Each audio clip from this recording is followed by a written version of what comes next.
بسم اللہ الرحمن الرحیم. ہم لوگ پرسنالٹی ڈیولپمنٹ میں نیگیٹو پہلوؤں سے بچنے کے لیے کوشش کر رہے تھے. آج ہمارا ٹاپک ہے کرپشن، جس پہ آپ بہت کچھ ٹی وی پہ سن چکے ہوں گے، اخبارات میں سن چکے ہوں گے.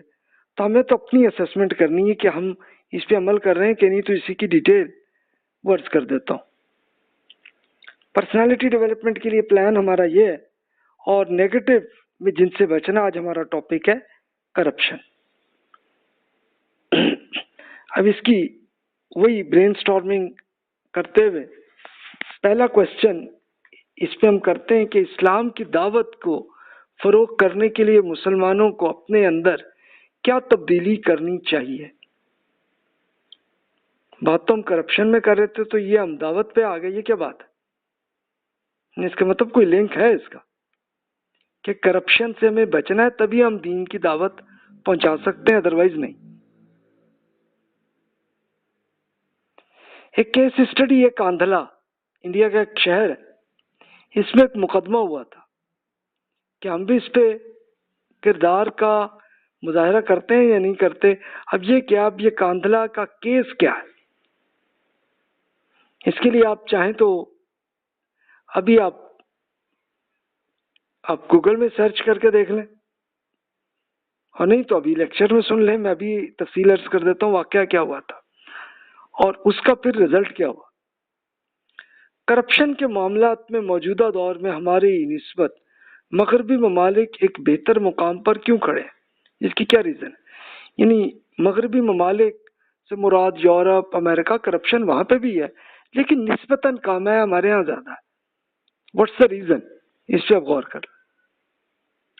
اب آپ خود سوچ لیں، یا آپ اگر کہیں گے کہ نہیں جناب یہ غلط ہے، وہاں کرپشن زیادہ ہے، تو چلیں جی. اچھا وہاں اگر زیادہ تو وہ کیوں ہے؟ What's the reason? اس کی ریزنز پہ آپ غور کر لیں گے، بس اتنا ہی کافی ہے کہ ہمیں اس سے بچنا ہے.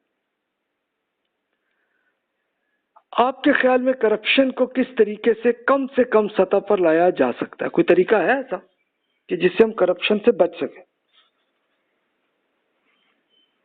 پانچواں کوشچن ہے کہ جدید نسل کو کرپشن سے محفوظ رکھنے کے لیے ہمارے نصاب تعلیم و تربیت میں کن تبدیلیوں کی ضرورت ہے تاکہ ہم کرپشن سے بچ سکیں؟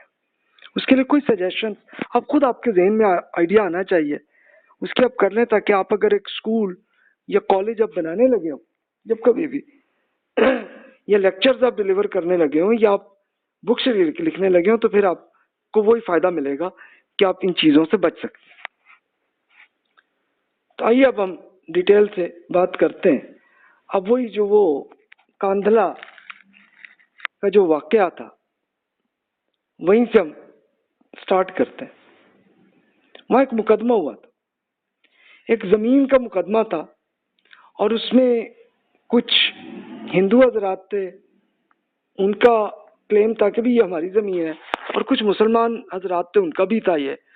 اور اس میں باقاعدہ لاٹھی اور بندوقوں کے ساتھ وہ ایک دوسرے سے لڑنے کے لیے تیار ہو گئے تھے، اور بہت سارے مسلمان بھی وہ اپنے ساتھیوں کے لیے اکٹھے ہو گئے تھے، ہندو حضرات بھی ایک دوسرے کے ساتھ ہو گئے تھے اکٹھے. اب یہ انگریزوں کی حکومت تھی. تو اب ہوا یہ کہ عدالت نے فیصلہ کرنا تھا، تو انہوں نے اب دونوں سے جب یہ سن لیا تو جج نے کہا کہ بھی چلیں یوں کریں کہ ایک ثالثی اس طرح سے کر لیتے ہیں کہ کیا خیال ہے کہ ایک صاحب ہیں مظفر حسین کاندھلوی صاحب، تو ان پہ مسلمان ان کو مفتی مانتے ہیں اور ہندو بھی ان سے محبت کرتے ہیں، تو چلیں وہ جو فیصلہ کریں آپ لوگ مان جائیں. تو ہندو بھی فوراً مان گئے اور مسلمان بھی مان گئے بالکل. تو اب ہوا کیا پھر؟ مظفر حسین کاندھلوی صاحب اس محلے کے تھے جہاں کی زمین کا یہ مقدمہ تھا. انہوں نے دیکھا ہوا تھا پورا کیس، انہوں نے پورا لے کے یہ پوری ڈسکشن بھی سن چکے تھے، اور وہ عدالت میں تھے. تو انہوں نے فیصلہ یہی کیا کہ جناب یہ اصل میں یہ زمین ہندوؤں کی ہے. اب اس کا پھر رزلٹ کیا ہوا کہ اگرچہ مسلمانوں کو شکست ہوئی تھی اس مقدمے میں، لیکن جج نے پھر یہ کہا کہ بھی یہ اسلام کی فتح ہو گئی ہے کہ ہوا کیا تھا کہ خود 24 گھرانے کے جو ہندو تھے وہ ایمان لائے تھے اسلام پہ اس واقعے میں. اب یہ کتنا پرانا یہ واقعہ ہے، یہ اراؤنڈ 1920 کے آس پاس کے زمانے کا ہے. یہ اب ایگزیکٹ ٹائم مجھے یاد نہیں ہے، لیکن یہ اس زمانے ہوا یہ واقعہ. تو دیکھیے کہ اصل دعوت کا طریقہ یہ ہوتا ہے کہ جیسے مظفر حسین صاحب نے جب فیصلہ کیا تو انہوں نے بالکل عدل کے ساتھ کیا کہ غیر مسلموں کو دیا کہ اصل انہی کی زمین تھی، ان کو دیا، اور اس سے پھر رزلٹ آیا. اسی لیے ہم رسول اللہ صلی اللہ علیہ وسلم کے کچھ ارشادات پہ بھی ہم غور کرتے ہیں. تو آپ نے ارشاد فرمائی، آپ نے فرمایا کہ یہ بخاری اور مسلم کی حدیث ہے کہ دیانت داری لوگوں کے دلوں کی جڑ میں اتر چکی ہے. اس کے بعد قرآن مجید نازل ہوا، بس لوگوں نے دیانت داری کو قرآن اور سنت سے پہچان لیا. اس کے بعد آپ نے ہمیں امانت کے اٹھ جانے سے متعلق بیان فرمایا تھا. یہ صحابی حضرت حذیفہ رضی اللہ عنہ کی نے یہ پوری بیان کی ہے سچویشن. تو وہ بیان کرتے ہیں رسول اللہ صلی اللہ علیہ وسلم کے ارشادات کو کہ فرمایا کہ وہ پھر سوئے گا اور امانت اس کے دل سے اٹھا لی جائے گی اور اس کا اثرات یعنی اس کا محض ایک آبلے کی طرح باقی رہ جائے گا. جیسے تم ایک انگارے کو اپنے پاؤں پہ لڑکاؤ تو اس پہ آبلہ جو ہے آبلہ نمودار ہو جاتا ہے، تو بس ایسی جیسی حالت ہو جائے گی، مگر اس میں کوئی چیز نہیں ہوگی. یہ بالکل ایسے ہی نا کہ جیسے اگر کوئی آپ پہ کوئی سگریٹ یا وہ ماچس سے کوئی جل رہی چیز اچانک ہمارے جسم پہ لگے تو ہماری سکن ذرا سی خراب ہوتی ہے. تو فرمایا کہ بس اسی طرح سے ہی آپ کی یہ جو امانت ہے، دیانت داری ہے، بس اتنی سی رہ جائے گی کہ ایسے کیس ہوں گے. اس کے بعد آپ نے ایک پوری کنکری سی لی اور اسے پاؤں پر لڑکا دیا اور فرمایا کہ بھی لوگ اس طرح ہوں گے کہ آپس میں تجارت کرتے ہوں گے مگر ان میں کوئی امانت ادا کرنے کے قریب بھی نہ بھٹکے گا.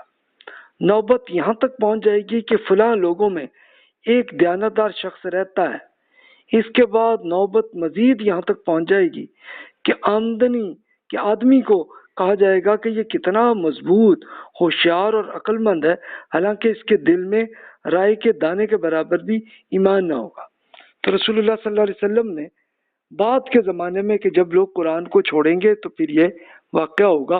اور حذیفہ رضی اللہ عنہ کا ایک ذوق تھا کہ آپ خاص طور پر رسول اللہ صلی اللہ علیہ وسلم سے یہی نیگیٹو معاملات کو زیادہ نوٹ کرتے تھے تاکہ میں بچ سکوں، اور وہ بچتے رہے الحمدللہ.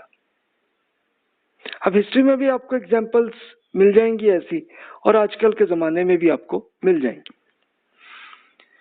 اب حذیفہ رضی اللہ عنہ بیان فرماتے ہیں کہ مجھ پر ایک ایسا زمانہ بھی گزرا کہ میں پرواہ نہ کرتا تھا کہ مجھ سے کسی سے کوئی خرید و فروخت کا کوئی ہوا واقعہ تو بشرطے کہ وہ مسلمان ہوتا یا غیر مسلم بھی ہوتا تو میں لے لیتا تھا چیز، اس لیے کہ اس کا دین اسے میری چیز لوٹائے گا.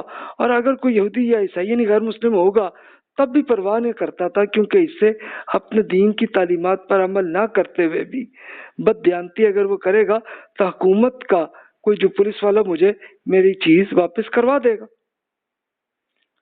مگر آج کل تو میں صرف فلاں سے ہی خرید و فروخت کرتا ہوں.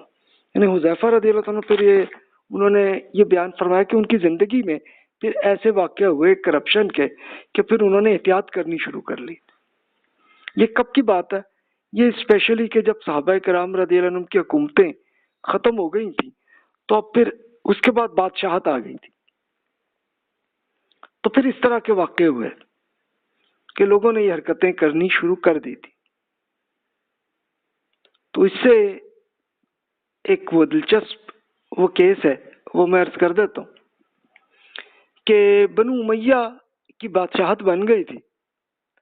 تو بنو امیہ کے ایک بادشاہ تھے، پھر دوسرے، وہ ہوتے ہوتے فوت ہوئے، تو پھر اپنے ہی بنو امیہ ہی کے ایک صاحب تھے عمر بن عبدالعزیز، تو ان کو بادشاہ بنا دیا، خلیفہ بنا دیا انہیں.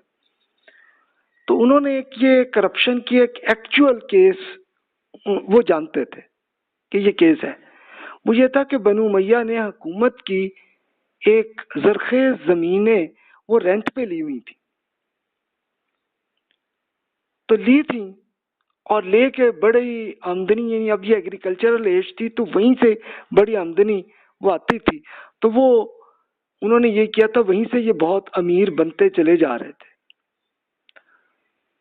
تو عمر بن عبدالعزیز رحمۃ اللہ علیہ بڑے نیک آدمی تھے. تو وہ جیسے بادشاہ بنے تو انہوں نے اپنا پورا فنڈ جو ہے سارا واپس کر کے گورنمنٹ کو دے دیا اور کہا کہ یہ لوگوں کی خدمت میں استعمال کریں. اور پھر ساتھ ہی انہوں نے یہ بھی کیا کہ اپنے بنو امیہ کے بہت سارے شہزادوں نے جو جو زمینیں لی تھی اس کو کیا کہ نہیں بھائی، یہ رینٹ پہ اگرچہ تم نے لی ہے کہ اللیگلی تو تم نے حرکت نہیں کی اللیگل، لیکن یہ دیکھو کہ بھی اس سے اسپرٹ یہ خراب ہوئی ہے کہ بھی اس سے صرف آپ ہی امیر ہو رہے ہیں، باقی لوگوں تک فائدہ نہیں پہنچ رہا ہے. انہوں نے یہ روک دیا تھا. تب ہوا یہ کہ ان کے ہی اپنے کزنز ہوں گے، وہ تو جا کے پھپھی سے ملے جو، تو ان کو کہا کہ جی یہ دیکھو جی عمر بن عبدالعزیز نے کیسا ہمارے ساتھ کیا ہے جی، یہ اس کو روکیں. تو پھپھی نے کہا کہ بھی میں نے تمہیں پہلے ہی کہا تھا کہ عمر بن خطاب رضی اللہ تعالیٰ عنہ کی فیملی کے ساتھ شادی نہ کرنا، لیکن خود میرے بھائی نے شادی کر لی تھی عمر بن خطاب رضی اللہ تعالیٰ عنہ کی پوتی کے ساتھ.